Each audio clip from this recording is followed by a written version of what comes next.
Bonjour tout le monde, je vous souhaite la bienvenue une autre fois dans la chaîne Knowledge Universe avec vous Youssef Taher dans une nouvelle vidéo en relation avec le domaine du Big Data et spécialement tout ce qui concerne l'infrastructure qui est utilisée actuellement pour le traitement de données dans des projets Big Data.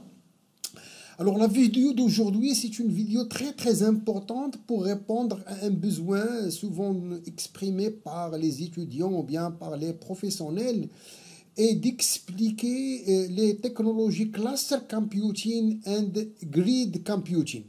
Donc la vidéo d'aujourd'hui, on va voir c'est quoi le cluster computing, le grid computing et pourquoi l'utiliser actuellement comme une infrastructure technique dans les projets Big Data.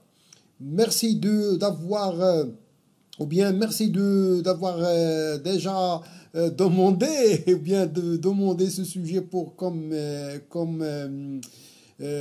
titre de cette vidéo. Je vous souhaite la bienvenue et on démarre cette vidéo importante.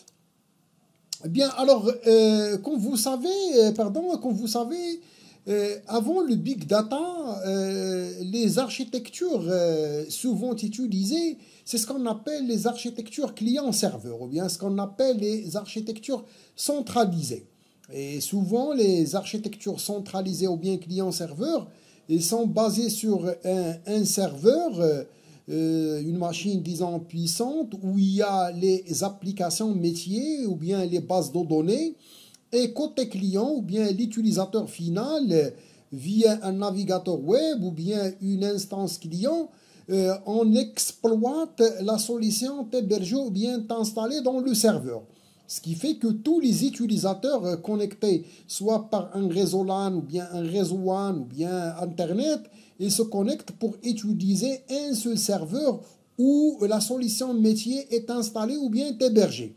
Donc ce genre de solution qui est basée sur cette architecture, elle s'appelle une solution client-serveur ou bien une architecture centralisée. Et généralement, ces architectures elles sont actuellement utilisées dans pas mal de projets, mais malheureusement, ils ne répondent pas aux besoins de performance concernant les projets Big Data. D'où l'intérêt de cette vidéo aujourd'hui, c'est de vous expliquer comment actuellement on traite des projets de Big Data à part les architectures centralisées ou bien les architectures client-serveur. Mais avant d'expliquer les autres architectures ou bien les solutions qui sont utilisées à part les solutions client-serveur, expliquons d'abord c'est quoi l'inconvénient de cette architecture client-serveur. Le problème, c'est que actuellement la centralisation du stockage, ça veut dire c'est de stocker les données ou bien les applications dans un seul serveur, ou c'est les traitements, crée une pression beaucoup trop forte sur cette architecture. Et ce qui, par effet, augmente le temps de réponse et affecte les performances des applications. Et parfois, les clients souffrent de la lenteur ou bien de mauvaise qualité d'accès aux applications, mais souvent le problème est dû à cette architecture, le fait de centraliser l'application ici et tous les utilisateurs travaillent à distance sur la même machine ou bien une machine centralisée. Donc le problème, c'est le problème d'abord de temps de latence ou bien ce qu'on appelle temps de réponse, c'est-à-dire quand vous demandez une ressource ou bien quand vous se connectez à une application, ça prend beaucoup de temps pour avoir les résultats et pour interagir avec l'application. Et ça, surtout quand vous aurez des applications qui sont souvent demandées quotidiennement avec avec un trafic ou bien des demandes trop élevées.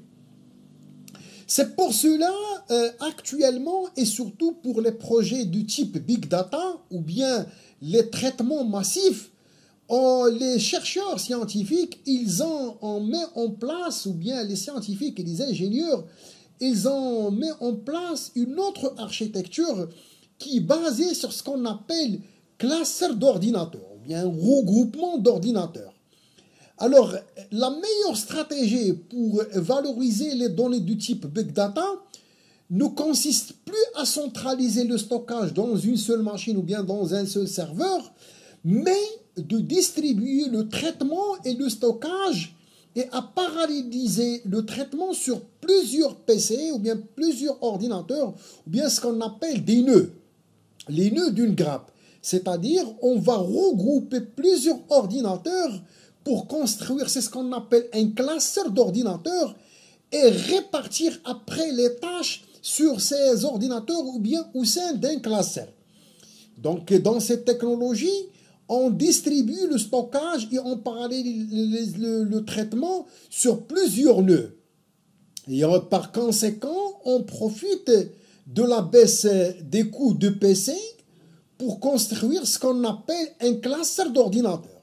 Donc, on peut, disons, si vous n'avez pas bien compris un classeur, par un regroupement d'ordinateurs qui consiste à regrouper plusieurs dizaines, voire centaines d'ordinateurs ou bien de serveurs classiques interconnectés entre eux par des réseaux de type LAN ou bien des réseaux de type WAN. Ça veut dire par l'utilisation des câbles réseau ou bien fibres optiques, des switches ou bien des commutateurs avec lesquels on relie ces ordinateurs pour construire un classeur et on va profiter de ce regroupement d'ordinateurs pour distribuer le stockage et distribuer le traitement. Donc, à la différence d'une architecture centralisée, ici, on ne va pas centraliser l'application ou bien le stockage dans une seule machine ou bien dans un seul serveur, mais on va créer un groupement d'ordinateurs et on va répartir le traitement et le stockage sur plusieurs ordinateurs. Bien, cette approche de traitement et de données où plusieurs PC sont regroupés en classeurs interconnectés est appelée cluster computing. Alors, c'est quoi le cluster computing? C'est tout simplement le traitement de données à base de plusieurs PC qui sont regroupés en clusters. C'est-à-dire, on peut profiter d'un ensemble d'ordinateurs de performance. Généralement, on demande ici pas d'ordinateurs de haute performance dans certains cas, mais ce qu'on fait, c'est en regroupement ces machines, ou bien, pardon, en regroupement ces machines, on construit un classeur et après, on répartit le traitement ou bien le stockage donné sur ces ordinateurs ou bien au sein de ce classeur. Bien, alors, qu'est-ce qu'on va gagner le fait d'utiliser un groupement d'ordinateurs ou bien le cluster computing?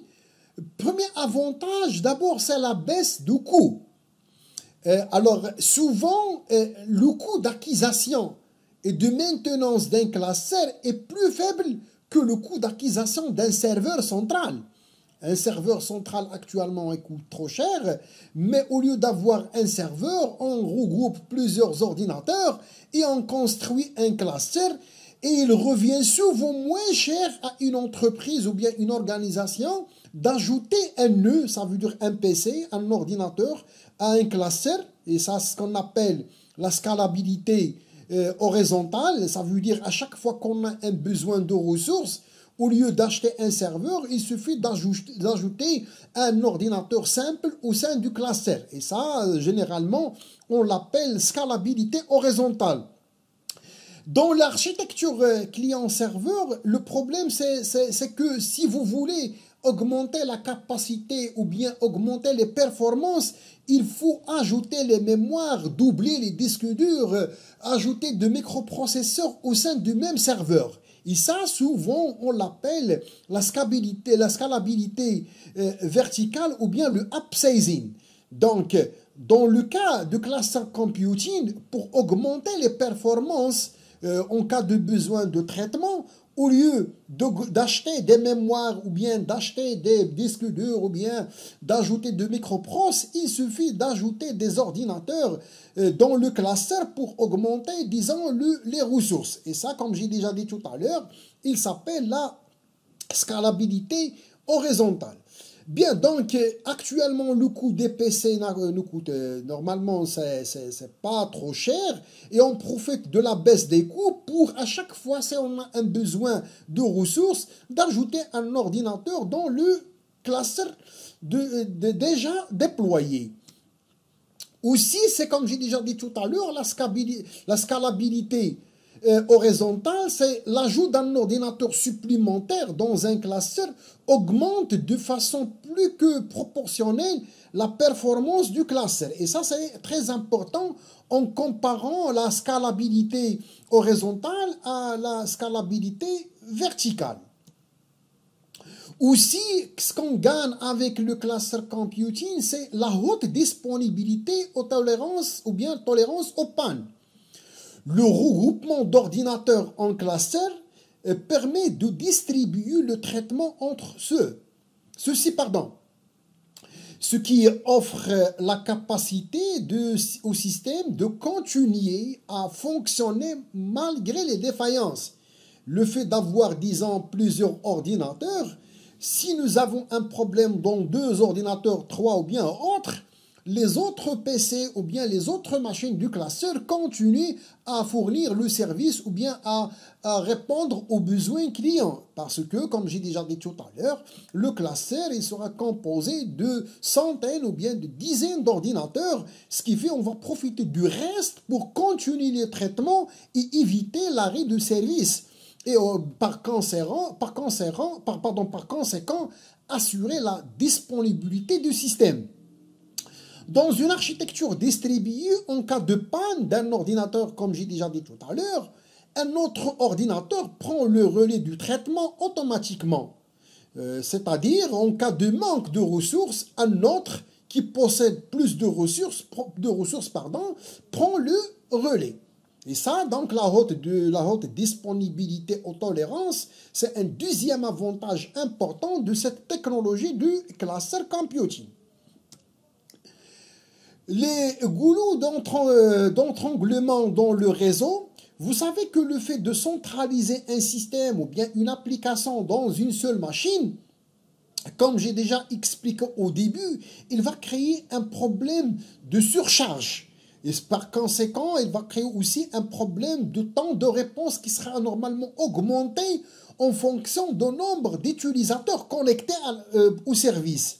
Ce qui fait, c'est que dans une architecture centralisée, les opérations de transfert de données via le réseau, techniquement on parle d'input-output, qui vont vers le serveur central, où les réponses qui descendent chez les clients engendrent rapidement un goulot d'entranglement.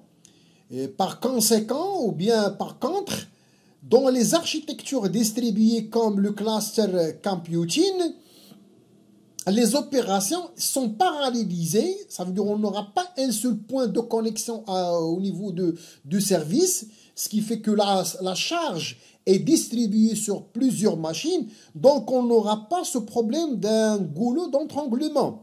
Ce qui fait, dans les architectures distribuées, les opérations sont parallélisées et ne possèdent pas un point de défaillance unique, et par conséquent, la charge de travail est répartie dans tout le réseau. Un deuxième point qu'il faut noter dans cet exposé en relation avec les architectures distribuées, spécialement cluster computing et grid computing, c'est qu'il faut noter qu'on distingue 2 types d'architectures distribuées. Il y a ce qu'on appelle le cluster computing et le grid computing. Et je vais vous expliquer maintenant la différence entre les deux, ou bien ces 2 architectures. Alors, le cluster computing, encore appelé couramment grappe de calcul, c'est un ensemble d'ordinateurs interconnectés entre eux, bien évidemment par réseau, avec un réseau LAN ou bien avec un réseau WAN, et qui travaillent ensemble et sont vus comme un seul ordinateur par l'utilisateur. Ça veut dire le fait de connecter des dizaines ou bien de centaines d'ordinateurs dans le cadre d'un projet de cluster computing, l'utilisateur final il va voir ces ordinateurs, c'est comme il est en train d'utiliser un seul ordinateur. Donc, ce qui fait, il va profiter des performances de tous ces ordinateurs. C'est comme on va profiter de ces performances pour, disons, avoir un seul ordinateur composé de plusieurs ordinateurs. Et les ordinateurs ainsi regroupés portent le nom de grappe de calcul ou bien de cluster. Donc, bref, le cluster computing, c'est un ensemble d'ordinateurs étroitement connectés qui travaillent ensemble pour fournir ou bien pour, disons, être vu comme un seul ordinateur par, disons, l'utilisateur final.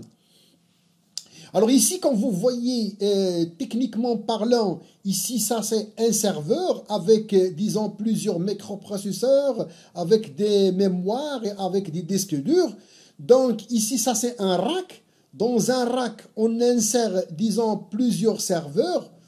Et ces serveurs-là, généralement, on les appelle des nœuds.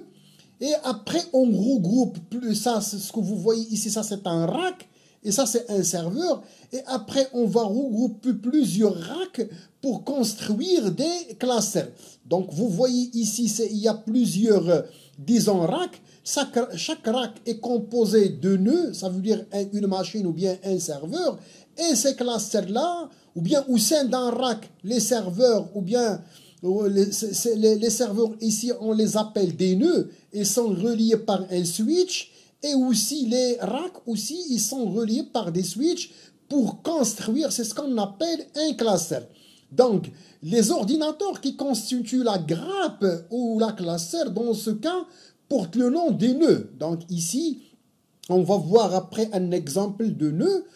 Et les nœuds, ils sont regroupés dans des casiers au rack. Donc, ça, c'est un rack. Parfois, on trouve ici 8 nœuds ou bien jusqu'à 64 nœuds et chaque nœud est composé d'un serveur.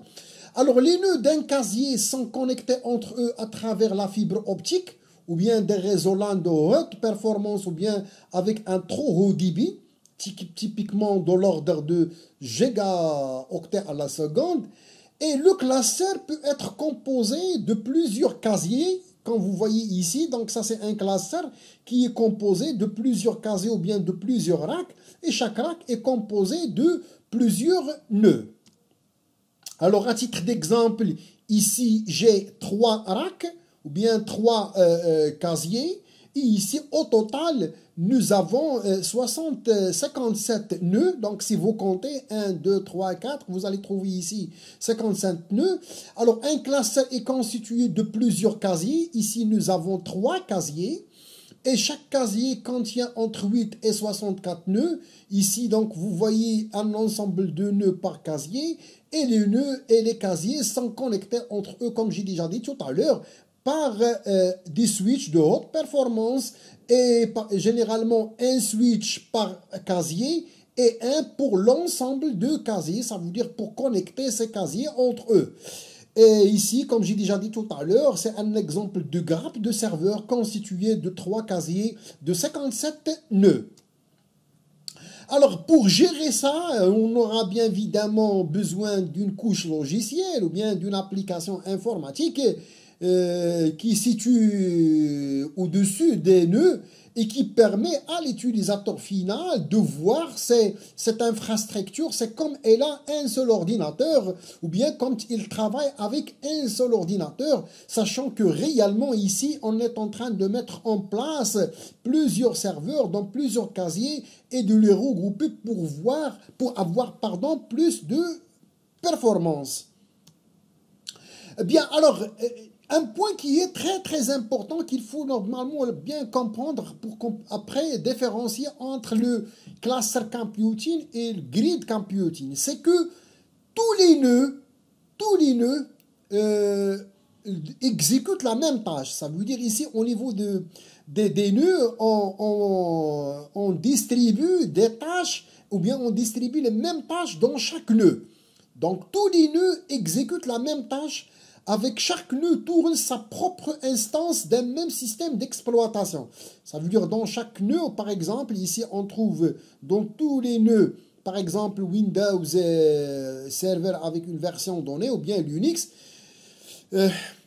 l'essentiel, c'est que généralement, ces nœuds, ils tournent sa propre instance d'un même système d'exploitation. Et dans la majeure partie des cas, tous les nœuds utilisent le même système d'exploitation. Et ça, c'est très important. Dans ce modèle, le principal problème, c'est la disponibilité. C'est-à-dire, il se peut parfois qu'il y a un problème dans un nœud ou bien arrêt de service dans un nœud. Alors ici, on se trouve devant le problème de perte possible d'un nœud. Et par exemple, la panne du disque dur d'un nœud du cluster ou la panne d'un casier carrément. Et ça veut dire un casier ou bien un rack carrément se trouve en panne ou bien un nœud. Dans ce cas-là, les données le fait d'avoir des données distribuées sur plusieurs nœuds, la perte d'un nœud ou bien d'un casier entraîne la défaillance des traitements et peut être même l'arrêt complet du cluster ou bien du projet. Alors, dans ce cas, parmi les solutions qui sont souvent utilisées dans le cas du cluster computing, c'est que les fichiers de données, on les répartit, les mêmes fichiers, on va les répartir sur plusieurs, disons, nœuds ou bien plusieurs racks. Les fichiers de données doivent être après stockés de façon redondante sur plusieurs nœuds dans plusieurs casiers. Les calculs ou bien les traitements doivent après être divisés en tâches et parallélisés de manière à ce que si une tâche n'est pas traitée entièrement, il n'affecte pas les autres tâches. C'est-à-dire, par exemple, on prend les données, après on va les répartir en morceaux de données. Et le même morceau, on va, par exemple, mettre coupé ici, et coupé ici, et coupé ici. Après, si on a un problème dans un morceau pendant le traitement, les autres nœuds, ils s'occupent de continuer le travail sur ce morceau de données sans causer un problème au niveau du traitement global.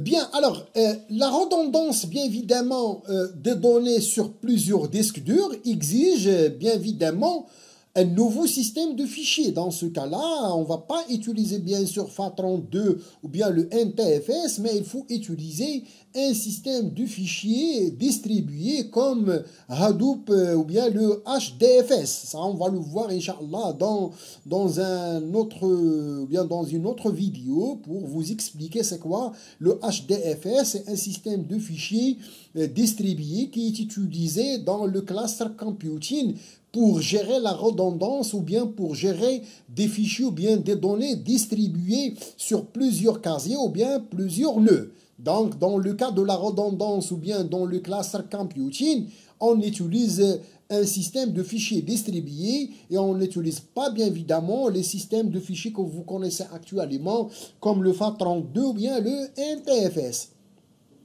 Alors, tandis que le découpage des traitements en plusieurs tâches et le parallélisme de ces tâches sur un grand nombre de nœuds exige un changement de paradigme de programmation. Ce qui fait, ici, on ne va pas utiliser les technologies ou bien les modèles de programmation classiques qu'on l'utilise dans une seule machine ou bien qu'on l'utilise dans les architectures client-serveur, mais cette fois-ci, on utilise, disons, autre manière de programmer des applications et c'est ce qu'on appelle souvent la programmation parallèle ou bien la programmation distribuée au lieu d'utiliser ce que vous connaissez déjà, la programmation séquentielle.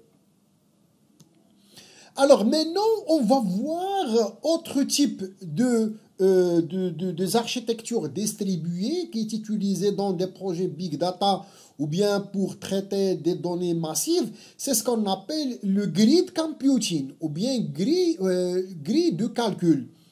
Alors, grid computing, encore appelé grille de calcul, est la deuxième approche d'architecture distribuée après le cluster computing. Et on va voir maintenant c'est quoi la différence entre ces deux technologies. Bien, alors, ici, les ressources d'un ensemble d'ordinateurs géographiquement distants sont utilisées pour atteindre un objectif de traitement précis, ou bien de résoudre un problème et disparaître juste après.